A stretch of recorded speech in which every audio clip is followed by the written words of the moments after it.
Hello students, अगर आप लोग भी अकाउंट्स को रटने के बजाय उसे बिल्कुल बेसिक से समझना चाहते हैं तो आप सही वीडियो पे आए हैं। चलिए आज के टॉपिक को शुरू करते हैं। आज के दिन हम पढ़ेंगे जनरल को लेजर में कैसे ले जाएं, यानी जो भी एंट्री हमारे पास जनरल में है उसे हम लेजर में कैसे कन्वर्ट करें।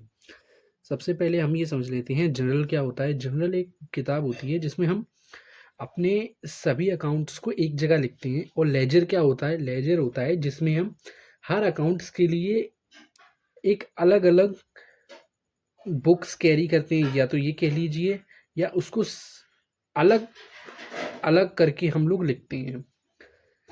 सबसे पहले हम चलिए इसके वर्किंग नोट से समझ लेते हैं, जो कि यहाँ पे लिखा हुआ है cash account debit to sales account. ये हमारे पास क्या है, इसे हम कहते हैं जनरल एंट्री, यानी कि जो इस फॉर्म में लिखा रहता है इसको हम जनरल एंट्री कहते हैं। अब यहाँ पे लिखा है कि हमने कुछ सेल किया है। इसका नरेशन देखिए, being good sold for cash, यानी हमने जो सामान बेचा उसके बदले हमें कैश मिला। हमें कैश मिला तो कैश अकाउंट हमारा डेबिट हुआ है। अब अगर आप लोगों को ये नहीं पता कि कैश अकाउंट डेबिट कैसे होता है, सेल्स अकाउंट क्रेडिट क्यों हुआ, तो एक मैंने वीडियो बनाई है क्लियर, जिसमें मैंने क्लियर कॉन्सेप्ट को अच्छे से समझाया है, आप लोग वो देख सकते हैं। और चलिए हम वापस इस टॉपिक पे आते हैं। तो कैश अकाउंट डेबिट हुआ हमारा 10,000 रुपये से, और क्योंकि सेल हमने करी 10,000 रुपये की तो हमें कैश मिला 10,000 रुपये का। अब इसे हम लोग को लेजर में ले जाना है। इसे हम लोग लेजर में कैसे ले जाएंगे, आइए समझते हैं।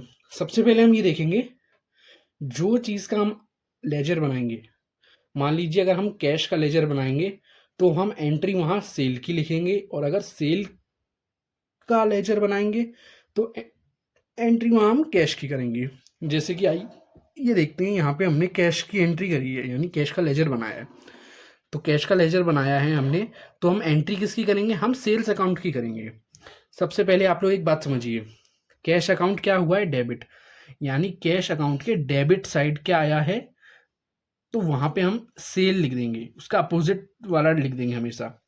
तो क्या आया है, सेल आया है, तो यहाँ पे हम लिख देंगे टू सेल अकाउंट 10,000।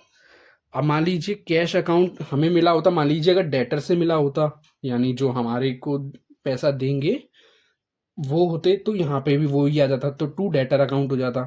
मतलब सीधी बात है, अगर हम कैश का अकाउंट बनाएंगे तो हम कैश के सामने जो जो चीज़ हुई है घटित हुई है, यानी कि जो भी चीज़ें में हमें कैश मिला है, चाहे वो सामान को बेच के मिला हो, चाहे वो डेटर से मिला हो, उसमें हम उस सामने वाली चीज़ को लिखते हैं। यानी कैश के अकाउंट में कैश को कभी नहीं लिखते हम लोग, हम उसकी सामने वाली चीज़ को लिखते हैं। ऐसे ही अब बात करते हैं सेल्स की। तो जब हम सेल्स का लेजर बनाएंगे तो हम सेल्स नहीं लिखेंगे, हम सेल्स की जगह उसके सामने क्या है, कैश अकाउंट।